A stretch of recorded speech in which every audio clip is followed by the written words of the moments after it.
Жақсы, енді бүгінгі министр Сағадиевтің айтуынша қазіргі таңда Қазақстан мектептерінің 99%-ында интернет бар екен. Енді ол министрдің мәліметі, бірақ оның 62%-інде ғана интернеттің қажетті жылдамдық бар екен, жылдамдығы.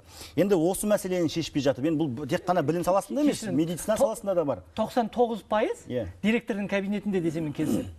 99% мектептегі директордың кабинетінде интернет қамтылған. Енді қараңыз, 62%-інде ғана қажетті жылдамдық бар деді ғой. Осы мәселені шешпей жатып, жалпы цифрландыруды жүзеге асыру қаншалықты мүмкін нәрсе? Алдымен бағанағы дүниеге қайтадан келем.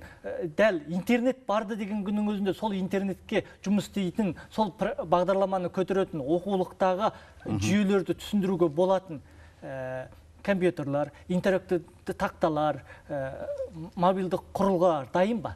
Жоқ.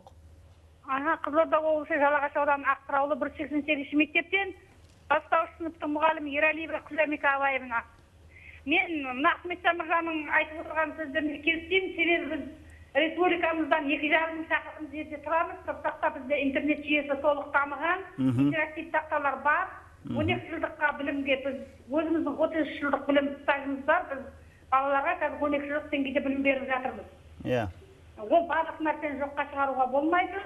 Қазіргі таңда біз интерактивтік тақты, интернет барлығын толық пайдаланып отырмыз. Сол Қызылдың қиясында облыс орталығынан 200 шақырымда тұрсақ та біз толық қамтылған. Мен соны айтқым келеді сіздерге.